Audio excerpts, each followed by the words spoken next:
और अब बात अंतरिक्ष में उड़ान की, क्योंकि अब विक्रम 1 की सफल उड़ान, बिल्कुल, जिसने आज अंतरिक्ष में एक और नया कीर्तिमान रच दिया है। तस्वीरें देख लीजिए पहले।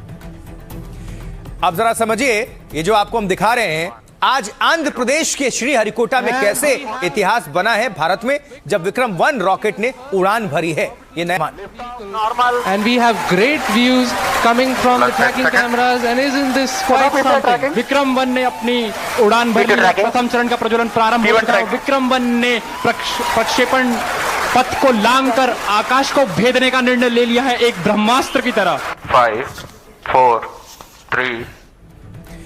ये बहुत खुशी की बात और पूरे देश के लिए गर्व की बात। सफल लॉन्चिंग के बाद ये रॉकेट अंतरिक्ष की ओर तेज गति के साथ आगे बढ़ता हुआ नजर आया और फिर वैज्ञानिकों ने इसकी कामयाब उड़ान का ऐलान कर दिया।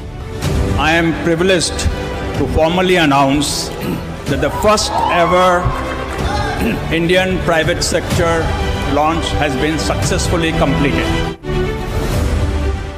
और जैसे ही पता चला कि भारत का पहला कमर्शियल लॉन्च व्हीकल की उड़ान सफल है, तो वैज्ञानिकों की टीम क्या कर रही, देखिए, जश्न मनाना शुरू।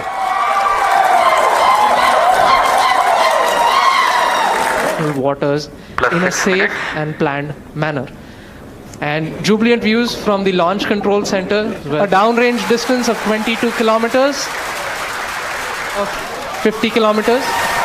और यहाँ पे प्रथम चरण का, तो अंदर वैज्ञानिक और उनकी टीम जश्न मना रही थी, तो बाहर लॉन्चिंग देखने आए बच्चों ने भी जश्न मनाना शुरू कर दिया और इस कामयाबी को चीयर करते नजर आए। We let them celebrate.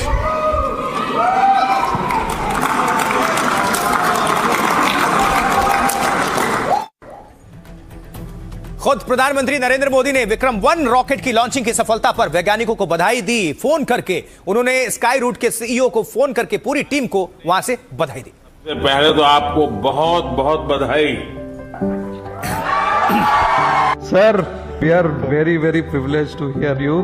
Sky root ने 2 काम किए हैं, एक तो आसमान में नए पौधे गाड़ दिए हैं और दूसरा जमीन में भी उस रूट्स को आपने मजबूती दी है जो देश के नौजवानों को आगे आने की प्रेरणा देगी। कब से मेरा ध्यान जो गया, आपकी पूरी टीम 25-30 साल की दिखती है, ये मुझे और खुशी दे रही थी। शुरू में आपके चेहरे पर चिंता भी नजर आती थी, लेकिन फिर मैं देख रहा था कि खुशियों से माहौल भर गया।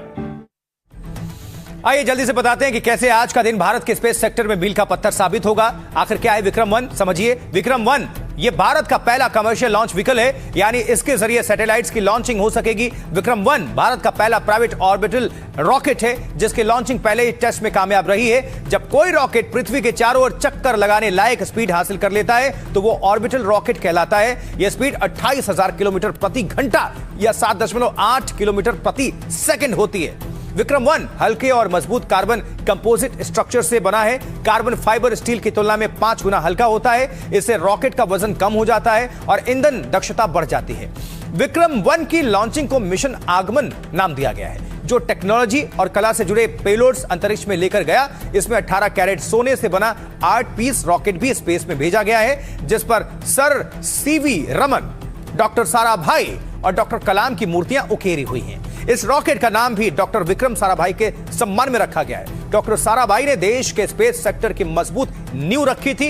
यह रॉकेट अपने साथ प्रधानमंत्री नरेंद्र मोदी का पोस्ट कार्ड भी लेकर गया, जिस पर पीएम मोदी ने अपने हाथ से वंदे मातरम लिखा था। पीएम मोदी ने सफल लॉन्चिंग पर फोन करके सभी वैज्ञानिकों को बधाई दी। अब जरा सुनवाते हैं इस कामयाबी पर वहां मौजूद केंद्रीय मंत्री जितेंद्र सिंह और स्काई रूट के सीईओ ने क्या कुछ कहा। गौरव का पल है हम सबके लिए, सारे भारतवासियों के लिए। और पहली बार एक प्राइवेट कंपनी ने अपना लॉन्च भी किया और सफलतापूर्वक किया। जिस तरह से योजना थी उसी के अनुसार हुआ है। और हम ये ना भूलें कि इसलिए संभव हुआ कि आज से 5-6 वर्ष पहले प्रधानमंत्री मोदी जी ने एक बड़ा ही साहसी निर्णय लेते हुए स्पेस सेक्टर को प्राइवेट कंपनीज के लिए खोल दिया। और 5 ही वर्ष में हमारी स्पेस इकोनॉमी में कई गुना इजाफा हुआ। हमारे स्पेस स्टार्टअप सिंगल डिजिट से बढ़कर के 400 हो गए। एक यूनिकॉर्न हुआ जिनमें नाम आता है स्काई रूट का। और अब आगे बढ़ते हुए बात मैक्सिको की, जहां जोरदार भूकंप के बाद यही सवाल है कि क्या सुनामी आने वाली है। सबसे पहले तस्वीर आपको दिखा रहे हैं कैसे भूकंप के तेज झटकों से इमारतें हिल गई, गिर गई।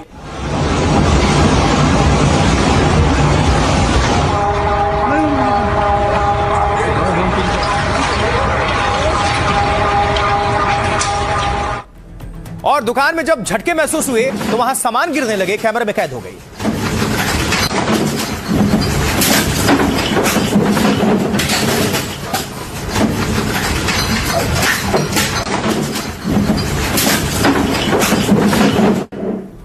जैसे भूकंप आया, भूकंप के वक्त स्कूल में जो बच्चे मौजूद थे वो टेबल के नीचे जाकर छुप गए। Bueno, ya va a pasar, no tengan miedo, no tengan miedo, no tengan miedo.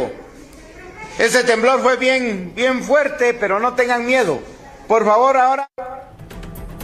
और जैसे भूकंप आया, जाहिर सी बात है गाड़ियां हिलने लगी, पार्किंग में मौजूद कई गाड़ियां, ये देखिए जरा।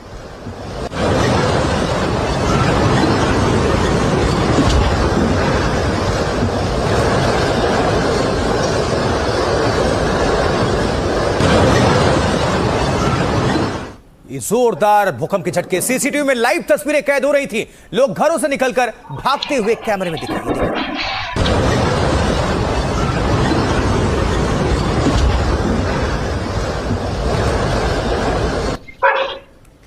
और इसके बाद मैक्सिको में सुनामी अलर्ट का सायरन भी बजने लगा इसी के साथ।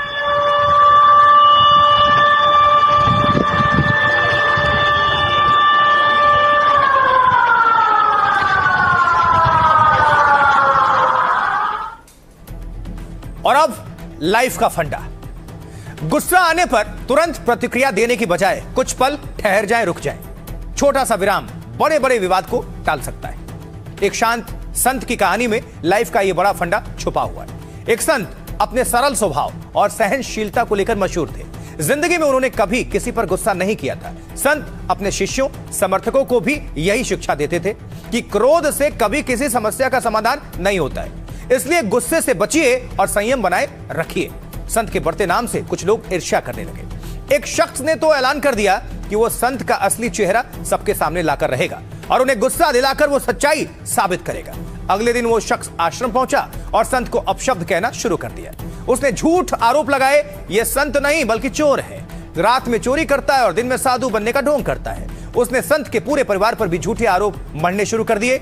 आश्रम में मौजूद लोग हैरान थे। उन्हें लगा कि अब संत कहीं सच में गुस्से में ना आ जाएं, लेकिन संत के चेहरे पर ना गुस्सा था और ना ही किसी प्रकार की बेचैनी।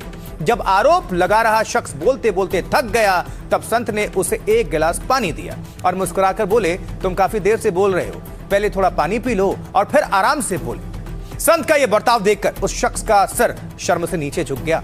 उसने संत से माफी मांगी और पूछा, गुरुदेव, आपको मैंने इतना भला बुरा कहा, अब शब्द कहे आपको गुस्सा नहीं आया? संत बोले, तुम जो शब्द मेरे लिए लाए थे मैंने उन्हें स्वीकार नहीं किया। संत ने इस कहानी के जरिए लाइफ का बड़ा फंडा दिया है।